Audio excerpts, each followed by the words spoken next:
Hello bachcho, let's see this question. The question says if a1, a2 and so on an are distinct terms of an AP, then A option is a1 plus 2a2 plus a3 is equal to 0. B option is a1 minus 2a2 plus a3 is equal to 0. C option is a1 plus 3a2 minus 3a3 minus a4 is equal to 0 and D option is a1 minus 4a2 plus 6a3 minus 4a4 plus a5 is equal to 0. तो सबसे पहले देखते हैं इस question में हम क्या की कॉन्सेप्ट यूज करने वाले हैं एंड उसके बेसिस पे इस क्वेश्चन को कैसे सॉल्व करेंगे.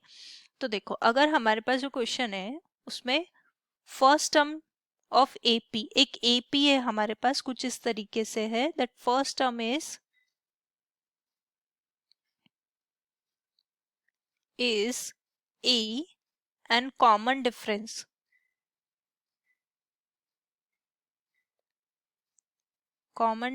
जो है वो D है. तो nth टर्म क्या हो जाएगी,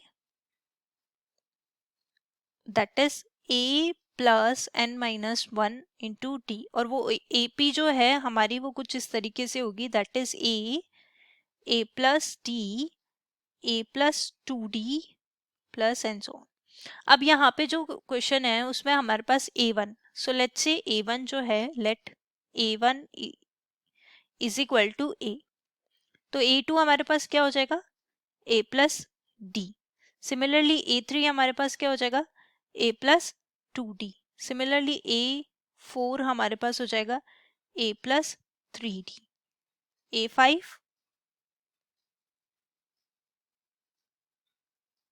that is A plus 4D. तो देखो, अब हमारे पास जो क्वेश्चन है उसमें अप टू A5 तक ही है, तो इसलिए मैं A5 तक ही यहाँ पे लिख रही हूँ. Similarly you can write for any terms like AN, so that is A plus n minus 1 into D. अब फर्स्ट ऑप्शन देखते हैं हम. जो फर्स्ट ऑप्शन है उसमें हमारे पास A1 plus 2A2 plus A3 है. सो A1 plus 2A2 plus A3. तो देखो A1 A है प्लस 2, ये हो जाएगा हमारे पास A प्लस D और प्लस A प्लस 2D. सम लेंगे तो ये आ जाएगा A plus 2A plus A, so that is 4A and 2D plus 2D that is 4D. तो ये तो नॉट इक्वल टू हमारा 0 आ रहा है, तो यानी कि A ऑप्शन तो हमारा इनकरेक्ट हो गया. अब सिमिलरली हम नेक्स्ट ऑप्शन चेक करते हैं, ऑप्शन बी. ऑप्शन बी जो है हमारे पास वो है A1 minus 2A2 plus A1 minus 2A2 plus A3. अब यहाँ पे A रख दिया, माइनस 2A प्लस D और ये हो जाएगा plus A plus 2D. Further simplify करेंगे तो यहाँ से देखो A और A, तो ये 2A आ गया, ये वाला A एंड ये वाला A 2A एंड माइनस, इसको माइनस से मल्टीप्लाई करेंगे, माइनस 2A माइनस 2D और यहाँ पे प्लस 2D बचा है, तो ये कैंसिल आउट होके ये 0 आ जाएगा. मतलब हमारा बी ऑप्शन करेक्ट है.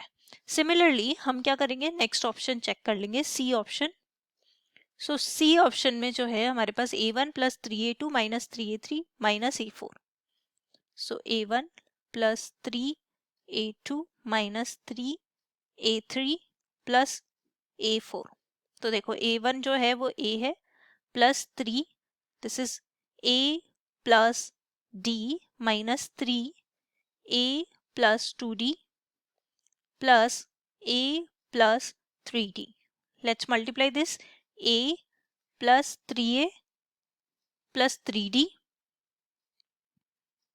3A plus 3D minus 3A minus 6D plus A plus 3D. तो देखो यहाँ पे A की value A plus 3A that is 4A minus 3A that is A and plus A, so that is 2A.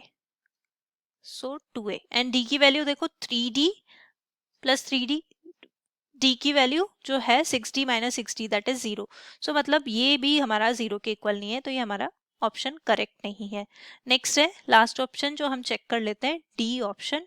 So D option में हमारे पास क्या क्या given है, that is a1 minus 4a2 plus 6a3, a1 minus 4a2 plus 6a3 minus 4a4 plus a5, minus 4a4 plus a5.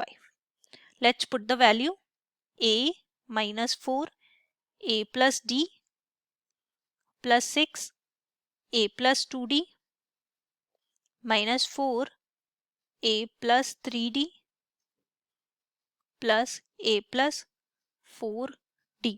Let's multiply this, a minus 4a minus 4d plus 6a plus 12d minus 4a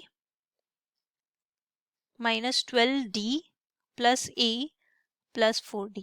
तो देखो a की value a minus 4 है that is minus 3 है, plus 6 है that is 3 है, then minus 4 है that is minus a and plus a, तो 0 हो जाएगा a, सिमिलरली d भी 0 हो जाएगा, तो यहाँ पे ये 0 आ गया, यानी कि हमारे पास d ऑप्शन जो है वो करेक्ट है। So the correct answer is option B and D. Hope you understood it well. Best of luck. Thank you.